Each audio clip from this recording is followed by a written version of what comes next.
A pardoning, decades in the making, the story of Lena Baker, the only woman put to death by an electric chair in the state of Georgia, is still being set straight in the small town of Cuthbert. 5 de marzo de 1945. Prisión estatal de Georgia, Reidsville, Georgia.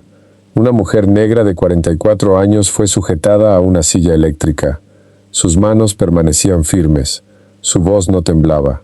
Y antes de que el estado de Georgia acabara con su vida, miró a los testigos que estaban en esa sala y dijo: «Lo que hice, lo hice en defensa propia, o yo misma habría sido asesinada. Dios me ha perdonado. No tengo nada en contra de nadie. Estoy lista para irme». Entonces ya no estaba. Su nombre era Lena Baker. No era una asesina a sueldo. No era una mujer que hubiera planeado la muerte de alguien. Era una mujer negra, pobre, de un pequeño pueblo de Georgia que se defendió de un hombre que la había golpeado, mantenido prisionera y amenazado con matarla, y el Estado la ejecutó por ello. Después de su muerte, no hubo funeral, no hubo duelo público. Fue enterrada en una tumba sin identificar detrás de una iglesia donde alguna vez cantó en el coro, y el mundo siguió adelante sin ella. Durante más de 50 años, nadie protestó. Pero los registros judiciales cuentan una historia diferente. Una historia sobre lo que realmente ocurrió dentro de aquella aislada casa del molino. Una historia que un jurado escuchó en menos de 6 horas y decidió ignorar. 60 años después, el estado de Georgia se vería obligado a admitir que ejecutar a Lena Baker fue un grave error. Pero aquí está la pregunta que nadie hizo en 1945. ¿Quién estaba realmente siendo juzgado? Bienvenidos de nuevo al canal. Si eres nuevo aquí, pulsa el botón de suscribirte ahora mismo, porque contamos los casos que la historia intentó enterrar. Y hoy vamos a contar la historia de Lena Baker exactamente como debió haberse contado en 1945. Para entender lo que ocurrió aquella mañana de domingo de abril de 1944, primero hay que entender el mundo en el que nació Lena Baker. Lena Baker vino al mundo el 8 de junio de 1900, a las afueras de Cuthbert, un pequeño pueblo rural del condado de Randolph, Georgia. Era el sur de las leyes Jim Crow, un lugar donde la vida de las personas negras tenía muy poca protección legal y aún menos oportunidades. Su madre, Queen Harris, era hija de personas esclavizadas. Eso significa que la pobreza no fue algo que simplemente le ocurrió a Lena. Le fue heredada antes incluso de dar su primer respiro. Llegó hasta el 6º grado. Sabía leer, sabía escribir. En su comunidad, en aquella época, eso realmente significaba algo. Pero su educación formal terminó allí, porque para una niña negra y pobre en la zona rural de Georgia, el sistema nunca fue construido para llevarla más lejos. Así que Lena trabajó, lavaba la ropa de otras personas. Recogía algodón bajo el sol de Georgia, limpiaba casas para familias blancas, el único trabajo que estaba disponible de forma constante para las mujeres negras en esa parte del estado. Con el tiempo, tuvo 3 hijos y vivía con su madre en una pequeña choza en las afueras de Cuthbert. Cuando el dinero se acababa, y siempre se acababa, Lena tomó decisiones desesperadas. Ella y una amiga dirigían lo que los registros judiciales describen como una casa de mala reputación, donde entretenían a hombres a cambio de dinero. En 1920 fue declarada culpable de prostitución y pasó varios meses en la cárcel.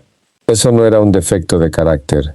Era una mujer sin ninguna red de apoyo, haciendo lo que tenía que hacer para sobrevivir en un país que nunca le había dado una oportunidad justa. También cantaba en el coro de la iglesia bautista misionera Mount Vernon. Recuerda ese detalle. Luego, a comienzos de la década de 1940, el hijo de Knight la contrató para cuidar de su padre anciano y lesionado. Lena Baker pensó que por fin su suerte había cambiado. Estaba equivocada. Ahora hablemos del hombre que estaba al otro lado de esta historia. Ernest B. Knight tenía aproximadamente entre 65 y 67 años en el momento de estos acontecimientos. Era un operador de un molino harinero blanco en Cuthbert, condado de Randolph, propietario de tierras, asistente a la iglesia, y un hombre con prestigio en una comunidad pequeña y muy unida, donde el prestigio significaba protección. En un pueblo como Cuthbert, en la década de 1940, un hombre como Knight no tenía que rendir cuentas por muchas cosas. Su hijo lo demostró. Golpeó físicamente a Lena Baker con tal brutalidad que ella estuvo a punto de perder la vida, y no enfrentó ninguna consecuencia legal por ello. Eso te dice todo lo que necesitas saber sobre cómo actuaba la familia Knight y lo que creían que podían hacer sin recibir castigo. Cuando Lena fue contratada para cuidar del señor Knight, el mayor, una relación sexual comenzó casi de inmediato. Los registros judiciales confirman que no fue algo a lo que Lena accediera voluntariamente. Knight utilizó el alcohol como una herramienta. Le proporcionaba licor con regularidad durante el tiempo que pasaban juntos, manteniéndola en una situación de vulnerabilidad mientras él conservaba el control total de la situación. También la retenía contra su voluntad. En múltiples ocasiones, la mantuvo en su molino, un lugar aislado que él controlaba por completo, lejos de sus 3 hijos. En ocasiones, le daba pequeñas cantidades de dinero, lo suficiente para confundir la situación. Lo suficiente para que un jurado de 1944 lo calificara como algo distinto de lo que realmente era. Los registros judiciales muestran que lo que Knight le estaba haciendo a Lena Baker tenía un nombre, aunque ese nombre no se pronunciara en una sala de tribunal de Georgia durante décadas. Y en la mañana del 30 de abril de 1944, Ernest B. Knight fue a la iglesia. Las cosas no permanecieron en silencio por mucho tiempo. La relación entre Lena y Ernest Knight se hizo conocida en Cuthbert, una mujer negra pobre. Un hombre blanco adinerado. En la Georgia de 1944, ese tipo de rumores no quedaban sin respuesta. El hijo de Knight fue el primero en actuar. Encontró a Lena y la golpeó con tanta brutalidad que casi murió. No para protegerla, no por preocupación por su bienestar. Lo hizo para proteger el nombre de su padre y la reputación de su familia en esa comunidad.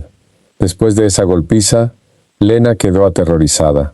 Los registros judiciales conservan sus propias palabras.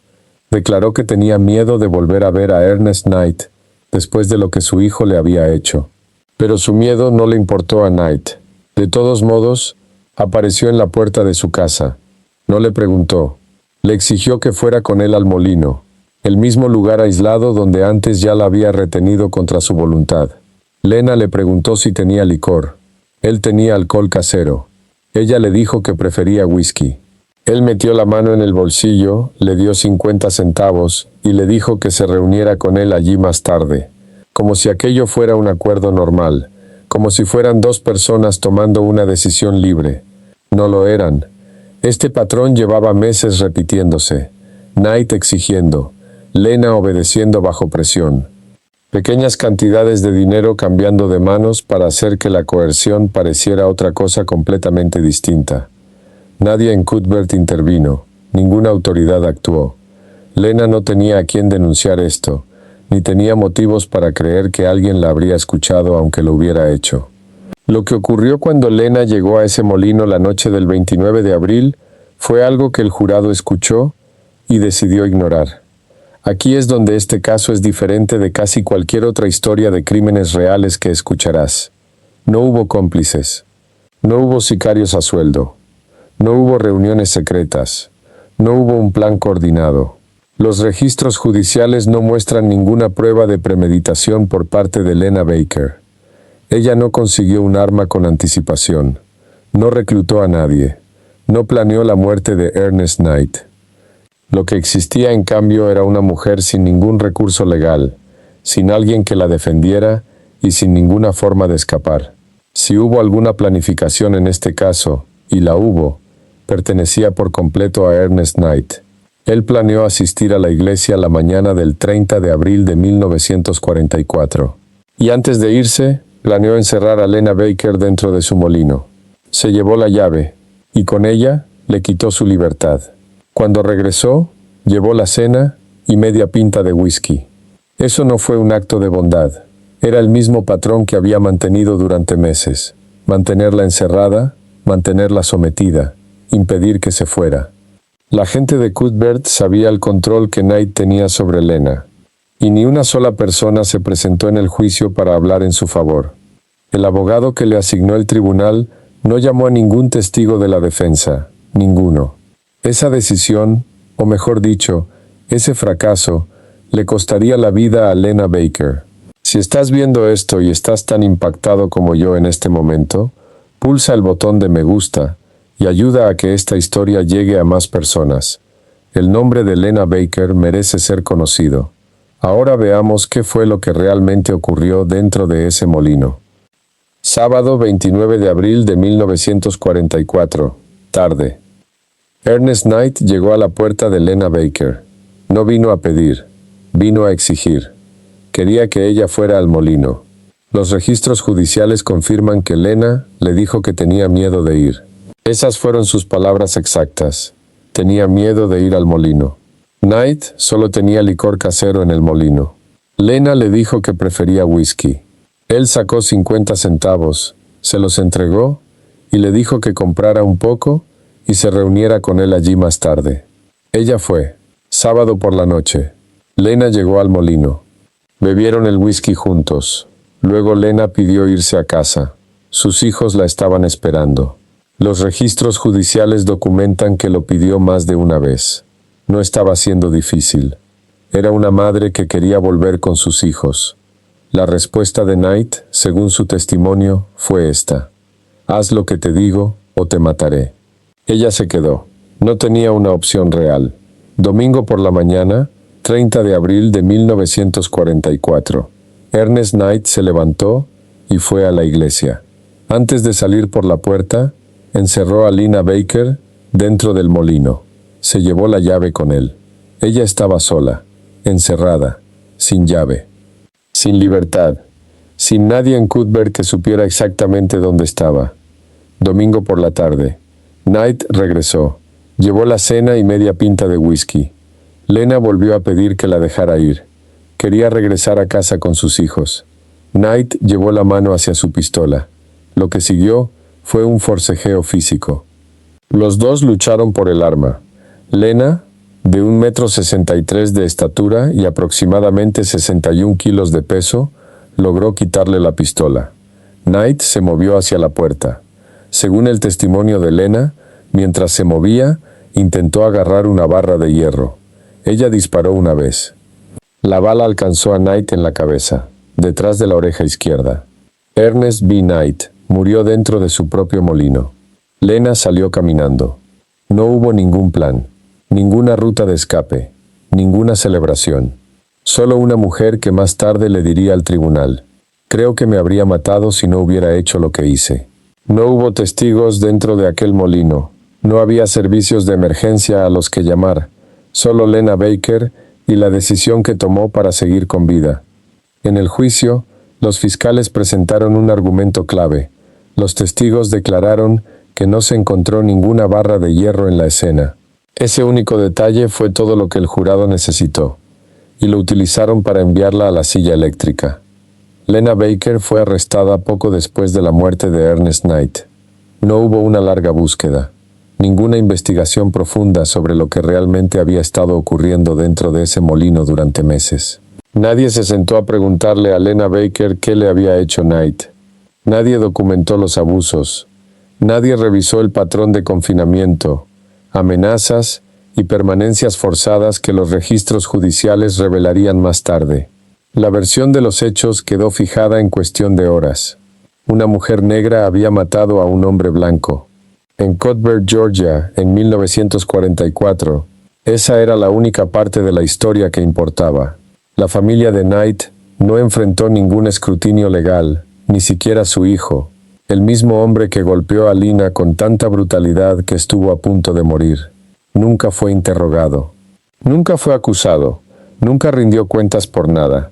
Lena no tenía ningún motivo económico. No había ninguna póliza de seguro, ninguna herencia, ningún beneficio de ningún tipo. Salió de ese molino sin nada, excepto su vida, la cual creía que Knight estaba a punto de quitarle. Sus 3 hijos y su madre quedaron atrás. No existe ningún registro de que alguien verificara cómo estaban. Nunca se hizo ningún reconocimiento oficial de su pérdida, y cuando la prensa local cubrió la historia, al principio ni siquiera usó su nombre. La llamaron una mujer negra de 40 años de Cuthbert, no una madre, no una persona, solo una descripción, solo un caso. Lo que siguió al arresto de Lena Baker no fue una investigación, fue una formalidad. Nadie llevó a cabo una revisión forense exhaustiva del molino. Nadie hizo un esfuerzo serio por corroborar el relato de Lena sobre los meses de abuso que habían conducido aquella tarde de domingo. Ningún investigador documentó las lesiones que había sufrido a manos del hijo de Knight. Nadie salió a buscar testigos del patrón de Knight de mantenerla encerrada en aquel edificio aislado contra su voluntad. La fiscalía basó todo su caso en un solo punto. No se recuperó ninguna barra de hierro en la escena del molino. Esa única ausencia fue suficiente. Les permitió replantearlo todo. De repente, el acto de legítima defensa de Lena se convirtió en un asesinato a sangre fría. De repente, Ernest Knight era un hombre que simplemente intentaba escapar cuando ella le disparó. Esa fue la historia que eligieron. Y nadie con autoridad la cuestionó. Por su parte, Lena nunca cambió su versión, ni una sola vez. Desde el momento de su arresto hasta el juicio, su relato se mantuvo coherente. No huyó del condado de Randolph. No intentó ocultar lo que había ocurrido. No dio declaraciones contradictorias. En cualquier sistema justo, esa coherencia habría significado algo. Aquí no significó nada. Su caso fue asignado a un abogado de oficio. Los registros judiciales confirman que no llamó a declarar a un solo testigo en su defensa. Desde el día de su arresto hasta el inicio de su juicio, transcurrieron aproximadamente 3 meses y medio. 3 meses y medio para preparar una defensa en un caso de asesinato capital. Nunca fue suficiente. En 1944 no hubo ningún avance. Ningún abogado se levantó para luchar. Ninguna apelación tuvo éxito. Ninguna autoridad revisó el expediente judicial y dijo, esto está mal. El estado de Georgia ejecutó a Lena Baker. La enterró sin un servicio religioso y siguió adelante. La persona equivocada había sido tratada como la criminal. Y durante décadas, nadie en el poder hizo nada al respecto. La primera grieta en ese silencio llegó en 1998, más de 50 años después de su muerte. Miembros de la Iglesia Bautista Misionera Mount Vernon, la misma iglesia donde Lena había cantado en el coro, colocaron una lápida sobre su tumba sin identificar.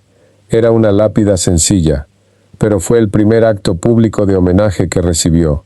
Luego, en 2001, la autora Lela Bond Phillips publicó The Lena Baker Story, poniendo por primera vez al alcance de los lectores los registros judiciales, el propio testimonio de Lena y todo el peso de lo que ocurrió en 1944. En 2005, la dramaturga Janice Liddell leyó la transcripción completa del juicio y estrenó Who Will Sing for Lena, una obra unipersonal que le devolvió la voz a Lena después de 60 años de silencio. Por esa misma época, el activista por los derechos civiles John Cole Bodica y el sobrino nieto de Lena, Roosevelt Curry, comenzaron a presentar formalmente una petición ante la Junta de Indultos y Libertad Condicional de Georgia. Su argumento era sencillo. El propio expediente judicial demostraba que Lena Baker había sido la víctima. La ejecución había sido el verdadero crimen. Y 60 años después, finalmente se le estaba pidiendo a Georgia que lo admitiera. 14 de agosto de 1944. Tribunal Superior del Condado de Randolph, Cuthbert, Georgia. Lena Baker fue juzgada por su vida. El juez que presidía su caso era Charles William Worrell, conocido en el tribunal como Two Gun Worrell. Se ganó ese apodo por mantener 2 pistolas visiblemente exhibidas sobre su estrado y por presumir abiertamente de sus enfrentamientos armados personales. Este era el hombre elegido para supervisar un juicio por asesinato capital. Más tarde sería nombrado para la Corte Suprema de Georgia. El jurado estaba compuesto por 12 hombres blancos. Todos blancos, todos hombres. Muchos de ellos compartían las mismas iglesias, los mismos círculos sociales y las mismas creencias raciales profundamente arraigadas sobre las mujeres negras en el sur de Jim Crow. El juicio duró menos de un solo día. Algunos relatos sitúan el tiempo total de los testimonios en aproximadamente 4 horas. El abogado de oficio de Lena no llamó a ningún testigo, ni uno solo.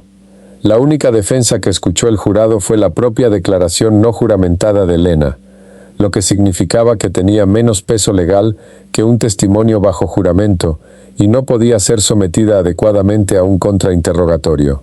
En esa declaración, describió las golpizas, los confinamientos forzados, la amenaza de muerte, el forcejeo por el arma y la barra de hierro que Knight intentó tomar antes de que ella disparara. Toda la refutación de la fiscalía se redujo a 4 palabras. No se encontró ninguna barra de hierro. Eso fue suficiente. El jurado deliberó durante menos de 6 horas.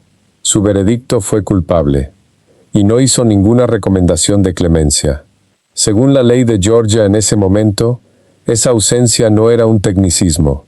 Era una sentencia de muerte, obligatoria, automática.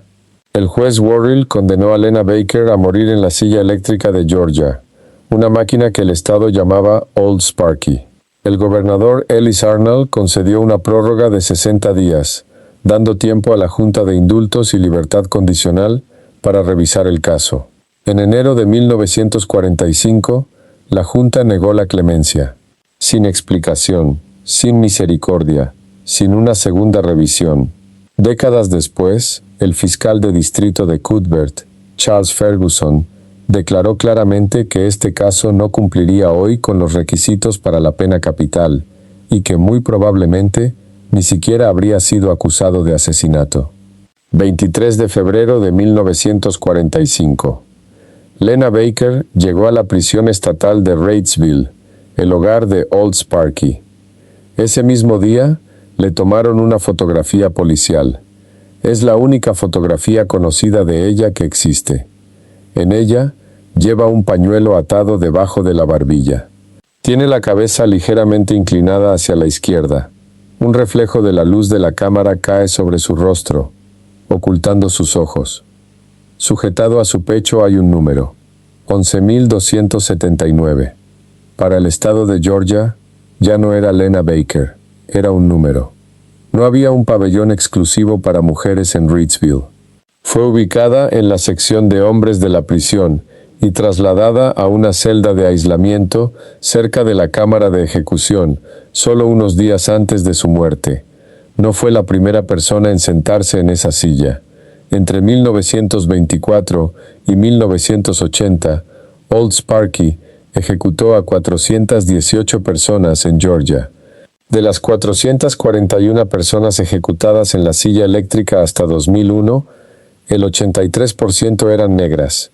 Lena Baker ya sabía para qué había sido construida esa máquina. Había pasado toda su vida viviendo dentro del sistema que la creó. 5 de marzo de 1945. Los testigos que estaban en esa sala la describieron como tranquila, serena, sin doblegarse ante lo que estaba a punto de suceder. Pronunció su declaración final sin vacilar. Lo que hice, lo hice en defensa propia, o yo misma habría sido asesinada. Donde estaba, no podía evitarlo. Dios me ha perdonado. No guardo rencor contra nadie. Estoy lista para irme. Estoy lista para encontrarme con mi Dios. Tardó 6 minutos en morir. Después, fue enterrada detrás de la iglesia bautista misionera Mount Vernon, la misma iglesia donde alguna vez había alzado su voz en el coro, en una tumba sin identificar. No hubo servicio funerario, no hubo despedida. Como dijo John Kolbodica años después, la metieron en la cárcel, la procesaron, la mataron y fue olvidada. Tenía 44 años. 1998. 53 años después de que Lena Baker fuera enterrada detrás de la iglesia bautista misionera Mount Vernon sin funeral, sin una lápida, sin que se pronunciara una sola palabra sobre su tumba, miembros de esa misma iglesia colocaron una lápida donde ella descansaba. Fue la primera vez que alguien dijo públicamente, ella estuvo aquí, ella importaba. Luego, en 2005, la Junta de Indultos y Libertad Condicional de Georgia concedió a Lena Baker un indulto póstumo, pleno e incondicional. Declaró que la negativa a concederle clemencia en 1945 fue un grave error, ya que este caso requería misericordia. Fue apenas el tercer indulto póstumo en los 62 años de historia de la agencia. Su tatarasobrino, Charles McKelvin, lo expresó con claridad. Esto no era una cuestión de blancos o negros, era una cuestión de lo que estaba bien o mal. Y John Cole Bodica no permitió que el indulto pusiera fin a la conversación. Todavía existen muchos matices raciales en lo que ocurre hoy en el sistema judicial. Seguimos teniendo un sistema que no es infalible, donde el racismo todavía desempeña un papel. Los 3 hijos de Lena crecieron sin su madre. Ningún registro documenta cómo se les dijo. No existe ningún registro de quién los sostuvo en brazos aquella noche. Era una mujer que solo pidió volver a casa con sus hijos, y fue ejecutada por luchar para sobrevivir. Georgia admitió que fue un grave error, pero Lena Baker ya lo sabía. Ella misma lo dijo, en sus últimos 6 minutos de vida. Quiero saber, ¿qué momento de la historia de Lena fue el que más te impactó? Déjalo en los comentarios. Y si crees que su historia merece ser escuchada, comparte este video, porque durante demasiado tiempo nadie lo hizo. Suscríbete a nuestro canal para no perderte ningún caso. Nos vemos en el próximo.